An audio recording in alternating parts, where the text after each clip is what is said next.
Would you believe that this is the first time I'm visiting Santiniketan? সব বাঙালিরই মনে হয় একবার না একবার করে ঘোরা আছে। খুবই এক্সাইটেড ছিলাম আমি, আর আমার অনেক দিন ধরে ইচ্ছে ছিল একবার আমি শান্তিনিকেতন ভিজিট করব।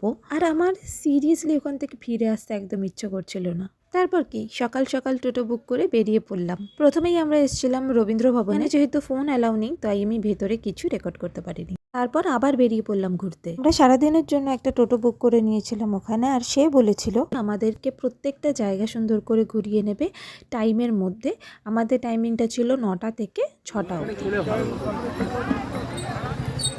তারপর চলে গিয়েছিলাম কঙ্কালী তলায়, মা দিলেন পুজো আর আমি আর ও মিলে একটু ঘুরে ঘুরে নিচ্ছিলাম।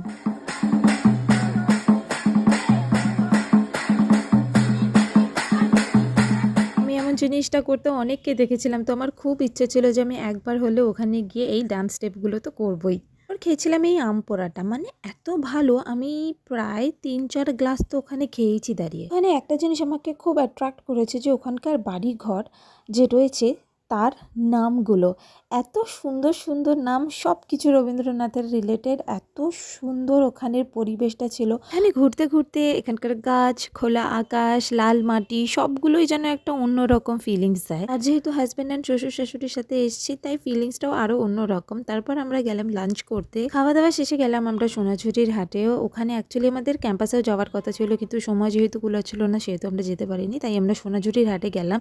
তোমরা দেখো এখানে পার্কিংয়ের অবস্থা কি, আর এত সুন্দর সুন্দর জিনিস ওখানে বিক্রি হচ্ছে। আর আমরা সন্ধ্যায় গেছি, যেহেতু এর জন্য পুরো অন্ধকার হয়ে গেছে, তো আমি ওখানে একজনকে বোকার মতন জিজ্ঞেস করে নিলাম আপনারা কেউ লাইট কেন ধরাচ্ছেন না।